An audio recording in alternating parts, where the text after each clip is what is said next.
Welcome to 1TV special analysis. నేను మీ RK. అధికారులంటే మనకు తెలిసిందేంటి, ప్రజల తరపున ప్రభుత్వం తరపున పాలన నిర్వహించి దానికి సంబంధించినటువంటి చట్టాలను అమలు చేసే వ్యక్తుల్ని అధికారులు అంటారు, అంతే కదా. ఇంకా చెప్పాలంటే ప్రభుత్వం రూపొందించిన చట్టాలు అయితేనేమి, పథకాలు కానీ నియమాలు ప్రజలకు నిజాయితీగా నిష్పక్షపాతంగా అమలు చేయటం, ప్రజల సమస్యలను పరిష్కరించడం, దానికి సంబంధించినటువంటి పరిపాలన ఏదైతే ఉందో దాన్ని సక్రమంగా జరిగేలాగా చూసుకునే బాధ్యత అధికారులకు ఉంటుంది. కానీ ఇప్పుడు ఏం జరుగుతుంది, ఇప్పుడు కొంతమంది అంటే కొంతమంది అధికారులు తమ స్వార్థ ప్రయోజనాలు వాళ్ళకి స్వలాభం చేకూర్చుకోవడం కోసం వాళ్ళకి అప్పజెప్పినటువంటి అధికారాన్ని అడ్డుపెట్టుకొని ప్రభుత్వ ధనాన్ని దుర్వినియోగం చేస్తున్నారు. ప్రజల్ని ఏ పని జరగాలన్నా కానీ ప్రజలు అధికారుల దగ్గరికి వెళ్ళి తమ పని చేయండి మహాప్రభు అని అడిగితే వాళ్ళని లంచాల కోసం పీడించి ఇబ్బందులకు గురి చేస్తున్నారు. అసలు ఈ అవినీతి ఎలా ఉందంటే, వారి దగ్గరికి ఏదైనా ఒక సమస్యతో కానీ, ఒక ప్రాజెక్టుకి కానీ, ఒక టెండర్కి కానీ ఏదైనా ఫైల్ తీసుకొని వెళ్ళాలంటే చాలు, ఆ పని జరగాలంటే డబ్బు డిమాండ్ చేసేటటువంటి పరిస్థితులు చాలా కనపడుతున్నాయి. అవి టెండర్లు కావచ్చు, కాంట్రాక్టులు కావచ్చు, ఏవి ఇవ్వాలన్నా కానీ చాలు, వాటికి సంబంధించి ఏ ఫైల్ తీసుకెళ్ళినా చాలు వీళ్ళ పంట పండినట్లే అనేటటువంటి పరిస్థితులు ఉన్నాయి. ఒకవేళ వాళ్ళకి కానీ టెండర్కి సంబంధించి నిబంధనలు సరిగా లేకపోయినా కానీ దాన్ని వాళ్ళు ఆ టెండర్లను కట్టబెట్టాలంటే ఆ నిబంధనలను కూడా తారుమారు చేయటం, ప్రభుత్వ నిధుల్ని దుర్వినియోగం చేయటం, అది బంధువులు కావచ్చు, బయట వాళ్ళకి కావచ్చు, తమకు కావలసిన వారికి కావచ్చు, వాళ్ళకి ప్రయోజనం కల్పించడం, వీళ్ళకి కావలసినటువంటి ధనాన్ని కానీ లంచం రూపంలో కానీ బహుమతుల రూపంలో కానీ స్వీకరించడం, ఇది నిత్య కృత్యంగా మారిపోతుంది. మరి ప్రజలకు సేవ చేయాల్సినటువంటి అధికారులు కొందరు రియల్ ఎస్టేట్ వ్యాపారులు ఉన్నారు, బిల్డర్స్ ఉన్నారు, అక్రమ ఇసుక, ఈ మధ్య చూసాం అక్రమ ఇసుక దందా అనేది ప్రతిరోజు కూడా ప్రతి పేపర్లో కానీ టీవీలో కానీ దీనికి సంబంధించినటువంటి వార్తే లేదు అంటే అది అతిశయోక్తి కాదు. వీళ్ళందరూ కూడా కొంతమంది అధికారులు వ్యాపారులతో చేతులు కలిపి ఆర్థిక ప్రయోజనం పొందినట్లుగా కూడా ప్రతిరోజు కూడా ఏదో ఒక టీవీలో, ఛానల్స్లో, పత్రికల్లో ఆరోపణలు వస్తున్నాయి. ఆరోపణలకే పరిమితం అవుతున్నాయి, కానీ అది ఎక్కడా నిలబడట్లేదు. ఆరోపణలుగానే నిలబడిపోతున్నాయి, కానీ దానికి రుజువు చేసేటటువంటి ఆధారాలని కూడా సమీకరించలేకపోతున్నారు పై అధికారులు. ఇదంతా కూడా అధికారాన్ని అడ్డం పెట్టుకొని పెద్ద ఎత్తున దందాలు చేస్తున్నట్లు విమర్శలు వస్తుంటే మరి ప్రభుత్వం ఏం చేస్తోంది? కొందరు బాధితులు ఏసీబీ అధికారులకు ఫిర్యాదు చేసినప్పుడు రెడ్ హ్యాండెడ్గా పడుతున్నారు. బాధితులు ఏసీబీని ఫిర్యాదు చేస్తున్నారు. వాళ్ళు చేసేటటువంటి డిమాండ్లను కానీ ఇవన్నీ కూడా భరించలేక ఏసీబీ అధికారుల దగ్గరికి వెళ్తారు.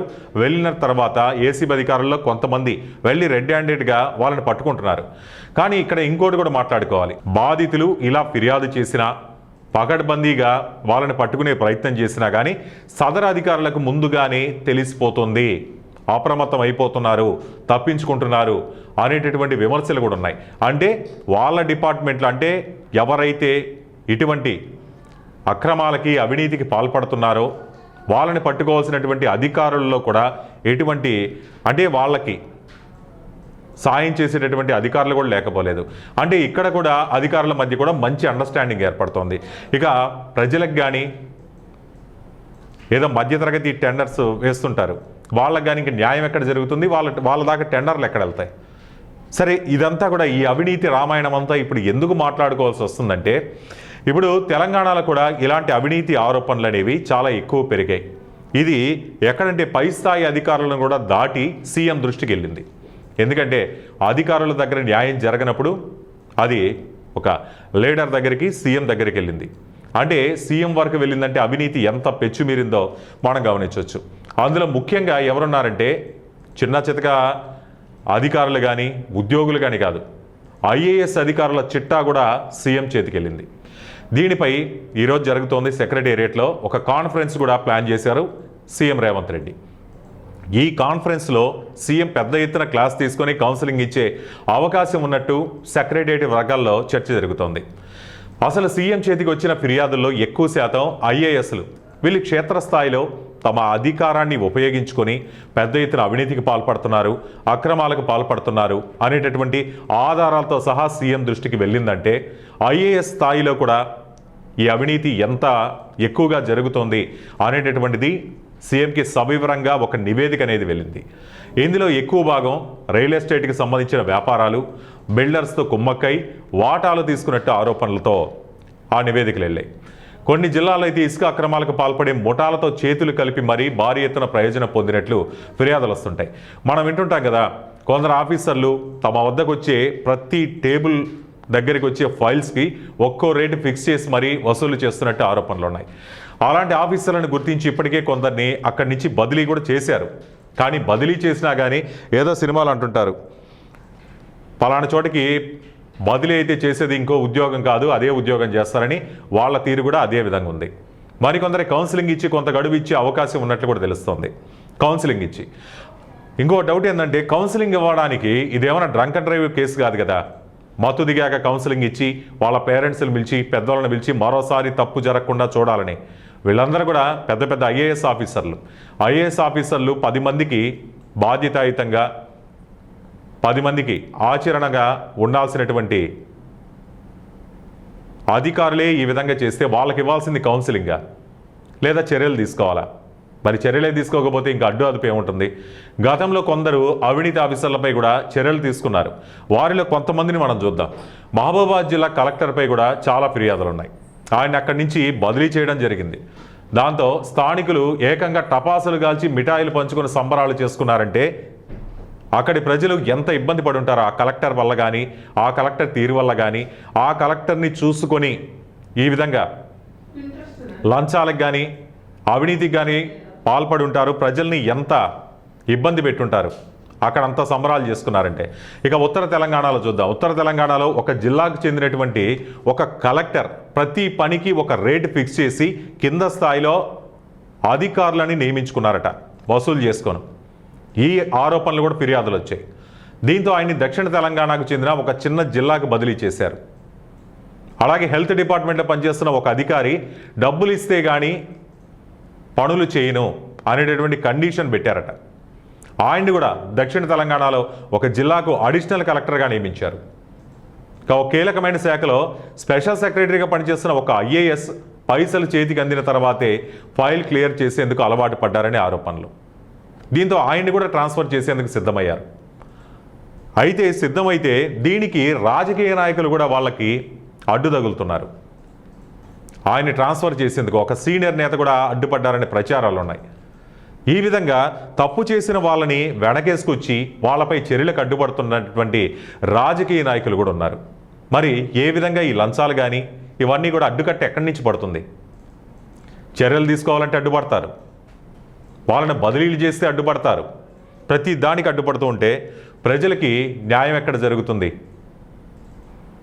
ఓ సీనియర్ ఐఏఎస్ అధికారి సరిగా పనిచేయట్లేదని, అవినీతికి పాల్పడుతున్నారని ఫిర్యాదులు రావడంతో ఏడాది క్రితం అంతగా ప్రయారిటీ లేని శాఖకు బాధ్యతలు అప్పచెప్పారు. ఇటువంటి చిన్న చిన్న చర్యలు, ఆయన ఎక్కడికి వెళ్ళినా కానీ అతనికి వచ్చే జీతం వస్తుంది, అంతేగాని చర్యలు అయితే లేవు కదా. అది తీసుకునేటటువంటి చర్యలు. కానీ ఆ శాఖలో కూడా ఫైల్పై సంతకం పెట్టేందుకు ఒక్కొక్క రేటు కూడా ఫిక్స్ చేశారు. ఏది ఆయన అంతగా ప్రయారిటీ లేనటువంటి జిల్లాకు పంపించినా కానీ అక్కడ కూడా ఇదే తందా. దీంతో ఏ శాఖకు బదిలీ చేయాలంటూ ప్రభుత్వ పెద్దలు అర్థం కానటువంటి ఇది. మరి ఇలా ఉంది తెలంగాణలో ఐఏఎస్ అధికారుల తీరు. మరి పై స్థాయిలోనే ఇంతలా అవినీతి ఉంటే కింద స్థాయి అధికారులు ఊరుకుంటారా? యథా రాజా తథా ప్రజ అంటే మన పై అధికారులు ఏ విధంగా ఉంటారో వాళ్ళని చూసే మనం నేర్చుకుంటాం. కాబట్టి ఈ విధంగా ఉంది మొత్తం శాఖ మొత్తం కూడా ఇదేటటువంటి పరిస్థితులు. మరి ఇంత అవినీతి పెచ్చుమీరినటువంటి తెలంగాణలో ఈ ఫిర్యాదులపై సీఎం ఆదేశాలతో కలెక్టర్లు, సెక్రటరీల పనితీరుపై సిఎస్ రామకృష్ణారావు విడివిడిగా కొన్ని నివేదికలు సిద్ధం చేసి రేవంత్ రెడ్డికి అందజేశారు. ఆ నివేదికల ఆధారంగా సీఎం వారికి కౌన్సిలింగ్ ఇవ్వాలనేటటువంటి నిర్ణయానికి వచ్చారు. గతంలో జరిగినటువంటి సెక్రటరీ కలెక్టర్ల మీటింగ్లో ప్రతి అధికారి కూడా వారంలో ఒక్కసారైనా ఫీల్డ్ విజిట్కి వెళ్ళాలి, ప్రభుత్వ పథకాల అమలుపై సమీక్షించాలి, అసలు ప్రభుత్వం అమలు చేస్తున్నటువంటి పథకాలు ఏవైతే ఉన్నాయో అవన్నీ అసలు కరెక్ట్గా లబ్ధిదారులకు వెళ్తున్నాయా, అందుతున్నాయా అనేటటువంటిది ఫీల్డ్ విజిట్ చేయాలి. గురుకులాలకు వెళ్ళి పిల్లలతో కలిసి భోజనం చేయాలి, ఇది మంచి విషయమే. పిల్లల భోజనాలపై కూడా చాలా ఫిర్యాదులు ఉన్నాయి. ఈ మధ్య ఏపీలో చూసాం వీరశంకర్ అని చెప్పి, ఆ అధికారి కూడా స్వయంగా ఎప్పుడు ఫీల్డ్ విజిట్లో ఉంటారు. కానీ ఆయన వెళ్తున్నాడంటే హాస్టల్స్లో కానీ అలాగే వార్డెన్లు కానీ సంబంధిత అధికారులు కానీ చాలా అప్రమత్తంగా ఉంటారు. అయినా కానీ ఎంత అప్రమత్తంగా ఉన్నా కానీ అక్కడ కూడా అవినీతే. మరి అటువంటి ఫీల్డ్ విజిట్లు ఇక్కడ తెలంగాణలో కూడా చెయ్యాలి అనేటటువంటి నిర్ణయంలో రేవంత్ రెడ్డి ఉన్నారు. ఏదైనా సరే సీఎం స్వయంగా రంగంలోకి దిగడంతో ఇప్పటికైనా అధికారుల తీరు మారుతుందో, లేకపోతే స్వతహాగా ఏసీ రూమ్లో ఉండి బయటకు వచ్చి ఫీల్డ్లో పర్యవేక్షణ జరపాలి. అక్కడి నుంచి ఏసీ రూమ్లోంచి ముందు బయటపడాలి, వెళ్ళి ఫీల్డ్ విజిట్ చేసి ఆ పథకాలు కానీ పిల్లలకి అందించేటటువంటి భోజనాలు పోషకాహారంలో కానీ ఎటువంటి లోటుపాటు లేకుండా చూడాలి అనేటటువంటి నిర్ణయానికి వచ్చి సీఎం రేవంత్ రెడ్డి వాళ్ళకి ఒక కౌన్సిలింగ్ నిర్వహించి ఫీల్డ్ విజిట్కి వెళ్ళాలని ఆదేశాలు జారీ చేస్తున్నట్టుగా తెలుస్తోంది. మరి చూడాలి, సీఎం రేవంత్ రెడ్డి స్వయంగా ఎంటర్ అవుతున్నారు కాబట్టి ఈ జోక్యంతోనైనా అధికారుల తీరులో ఏదైనా మార్పు వస్తుందా లేదా అనేది. సో ఈ అంశంపై మీ అభిప్రాయాలు కామెంట్ రూపంలో తెలియజేయండి. చూస్తూనే ఉండండి 1TV అనాలిసిస్.